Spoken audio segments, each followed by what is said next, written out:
কলকাতা যাওয়ার জন্য আমাদের ব্যাগ এখানে গোছগাছ করা চলছে। তোমরা তো আগেই জানো কালকে অক্ষয় তৃতীয়া আছে। অক্ষয় তৃতীয়ার দিনে আমি আর আমার বর আমরা দুজনেই একসাথে দীক্ষা নেব।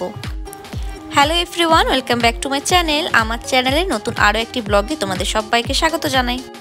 আজকে আমি শাড়ি পরেই কলকাতা যাচ্ছি, কারণ আমরা যাব আশ্রম। আর আমার মনে হয় আশ্রম বা কোনো মন্দিরে যাওয়ার জন্য সবথেকে ভালো পোশাক হচ্ছে শাড়ি। রাস্তায় যাওয়ার সময়তে আজকের ওয়েদারটা কিন্তু ভীষণ ভালো। পিছনে কাকিমা, মা, বাবা ওরা সবাই গল্প করছে, আর সামনে আমি আর আমার কর্তামশাই।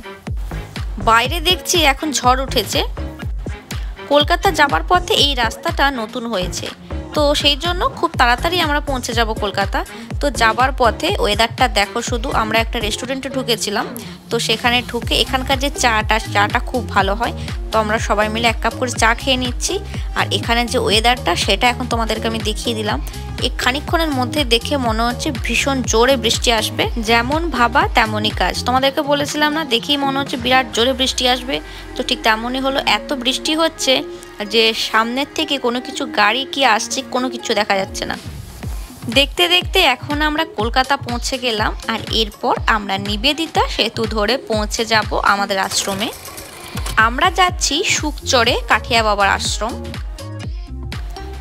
দেখতে দেখতে আমরা পৌঁছে গেলাম আশ্রম। এখন প্রায় সন্ধে হব ঠিক সেই সময়তে আমরা পৌঁছে গেছি আশ্রম। এই আশ্রমে আমি প্রথমবার এলাম। আশ্রমের জায়গাটা কিন্তু ভীষণ সুন্দর, একদম ঠিক গঙ্গার পাড়েতেই।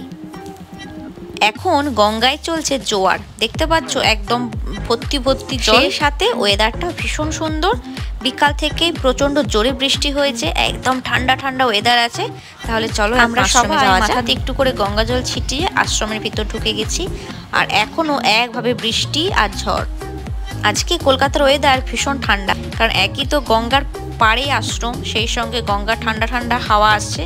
আর এটা ছিল আশ্রমে আমাদের রুম। এখানে 4 জনের 4টে বেড। আশ্রমে ঢুকে সন্ধ্যাবেলাতে আরতি হবে, সেজন্য আমরা চলে এসেছি রাধা শ্যামের মন্দিরে।